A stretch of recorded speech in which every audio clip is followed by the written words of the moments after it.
nous as dégoté quelques petites news qui vont nous mettre de bonne humeur. Oui, j'ai quelques news pas piquées des hannetons qui vont nous permettre de nous mettre un petit peu de soleil dans nos cœurs, un peu comme si on vivait sous les sunlights des tropiques. C'est prometteur, allez vas-y. Allez, on commence avec le carnet rose. Alors avec les confinements, on aurait pu penser que les soirées devant la télé auraient pu créer une sorte de petit baby-boom. Hein. Eh bien, que nenni, Émilie. Les naissances sont au plus bas depuis 1945 et le bilan démographique n'est pas GG. Alors, je sais ce que tu vas me dire, Émilie, c'est pas vraiment ce que tu appelles une bonne nouvelle. Non, c'est pas vraiment une bonne nouvelle. Oui, je m'en doutais, c'est pas vraiment une bonne nouvelle.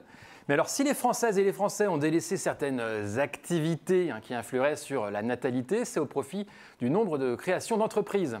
Puisqu'en 2020, c'était 850 000 entreprises qui ont été créées, alors qu'en 2019, seulement 815 000, donc une belle petite augmentation de 4%. Mais c'est une augmentation qui ne concerne pas toutes les entreprises, Manu. Alors, c'est vrai, c'est surtout les entreprises individuelles qui tirent leur épingle du jeu. La création sous forme de société, quant à elle, plutôt restée stable. Ça veut dire que malgré la crise, les Français continuent à faire des projets ? Tout à fait, et même des projets périlleux, parce que le nombre de mariages a lui aussi explosé en 2020. Alors, mariage plus entrepreneur égale wedding planner. Oui, longue vie au wedding planner. Mais dis-moi, Émilie, est-ce que tu ne serais pas une jeune femme qui utilise l'application Yuka ? Tu veux parler de l'appli qui te permet de scanner le code barre d'un aliment pour savoir s'il est bon pour la santé ? Celui-là même, ouais, celle-là même. En tout cas, ça ne m'étonne pas que tu connaisses cette application parce que tout le monde l'a déjà fait. Hein. Tout le monde a déjà scanné tout son placard en se disant médiocre, j'aurais pas cru. Je voulais pas. Donc en tout cas, bonne nouvelle parce que Yuka, comme Marmiton, va lancer un éco-score pour informer l'utilisateur de l'impact environnemental des produits qu'on consomme. Top, t'as testé ? Oui, ce matin même au petit déjeuner. Et alors ? Au final, j'ai bu de l'eau parce que c'était pas GG. Ouais. Ah, il y en est dans la demi-bonne nouvelle là, Manu. Ouais. C'est bien toutes ces notes qui nous permettent de mieux consommer. D'ailleurs, il y a aussi une note pour les appareils électriques. Tout à fait, c'est l'indice de réparabilité. Alors, c'était une mesure phare de la loi anti-gaspillage et elle est entrée en vigueur là, au 1er janvier. On va donc voir fleurir à la Fnac, chez Darty et autres boulangers des étiquettes qui vont nous informer sur la facilité avec laquelle on peut réparer un appareil.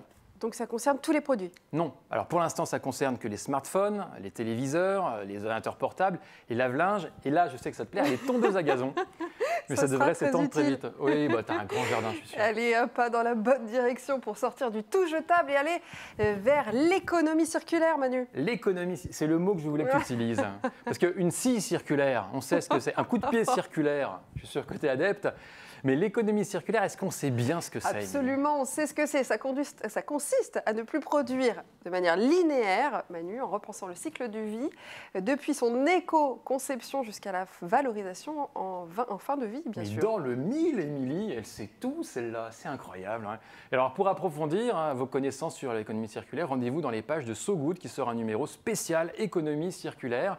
Et là, ça va parler innovation, ça va parler rénovation, prise de conscience, bref, tout ce qui permet de mieux comprendre et de passer à cette nouvelle forme de produit à de consommer. Allez, puisqu'on est dans les changements, on va aussi parler de ces entreprises qui veulent aussi leur convention citoyenne.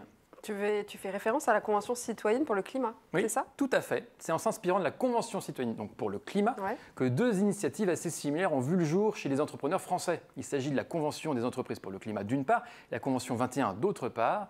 Et dans les deux cas, le but, c'est de faire entendre la voix des entreprises sur le défi écologique qui nous attend. Et à noter que le CJD, au travers de son président, Aymeric Oudin, fait partie de la Convention 21.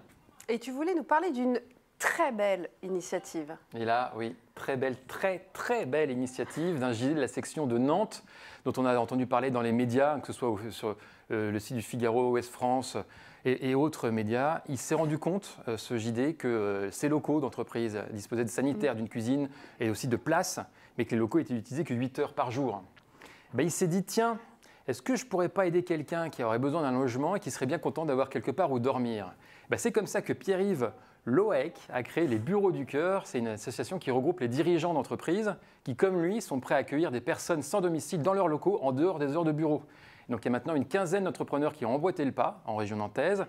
Et c'est tellement simple comme idée qu'on se demande pourquoi tout le monde n'y avait pas pensé avant. En tout cas, un grand bravo à Pierre-Yves. Ouais, bravo, c'est une super idée. Hein. Je suis sûre que vous allez être hyper inspiré par cette initiative. En tout cas, j'espère. Et tiens, en parlant de bonne idée, là, on va être dans un sens un peu plus pratique quand même. Est-ce que tu connais BeWrap ? Oh, quel accent! T'as vu, hein ? Non, je ne connais pas BeWrap. Eh bien, honte à toi, Émilie. BeWrap, c'est un best-seller de la société Another Way, qui est une société marseillaise menée par... Comme son accent l'indique. Another Way, je ne pourrais pas le dire avec l'accent. En tout cas, c'est le sémillant JD, Samuel Olichon, qui propose des alternatives écologiques et pratiques aux produits à usage unique. C'est pour une consommation plus responsable et zéro déchet. Génial. Alors, mais concrètement, qu'est-ce que c'est exactement le Be Wrap? Je sens que tu veux une démonstration. Bah, tiens, oui. Passe-moi le petit bol, s'il te plaît. Est-ce que c'est celui-là? Exactement. Alors, Imaginons, c'est un Chandler, c'est un saladier. Tu as fait une pâte à crêpes dans ce petit bol. Oui. Et tu vas la mettre au frais pour la faire reposer. Oui. Et tu dis, je vais la couvrir. Alors, d'autres mettraient du film plastique. Voilà, mais pas toi. Mais non. Parce que toi, tu as le Be Wrap. Ah oui. Alors, ça se présente. Tiens, je te donne celui-là. Bah, je te Sinon, remercie. on le chiffonne. Ah alors, oui, mais il y a un petit quelque chose d'enduit dessus, c'est ça? En fait, c'est de la cire d'abeille notamment. Pas vrai. Ouais. Et donc, ça permet en fait de prendre la Ça forme sent, du bol. Ouais, et tu peux le tartiner aussi si tu veux. Mais alors, le goût n'est pas garanti. Hop, avec la chaleur des mains, tu fais prendre la forme de ton saladier, tu mets ça au frais. Et une fois que c'est utilisé, tu ne le jettes pas, tu le laves et tu peux le réutiliser comme ça pendant 1 an. Et attends, c'est super. Ça te rend de bonne humeur, le Be Wrap. Et que c'est fabriqué en France. C'est fabriqué en France, ouais. Éthique et social, c'est vraiment exceptionnel, bravo. C'est un très très beau produit et c'est pas tout parce que Another Way a aussi des lessives, des produits vaisselle. Bref, c'est une entreprise à suivre. Et les crêpes, Manu? Ah oui, on va pas les manger parce que j'ai pas fait de pâte à crêpes rapport au fait que j'ai pas un bon coup de fouet. Voilà. Bon, avant de terminer, j'aimerais quand même évoquer l'intervention de Philippe Racapé sur RCF dans l'émission L'écho des solutions de Patrick Longchamp. Durant l'émission, Philippe, qui est délégué national solidarité du CJD, répond aux questions liées à la solitude chez les dirigeants.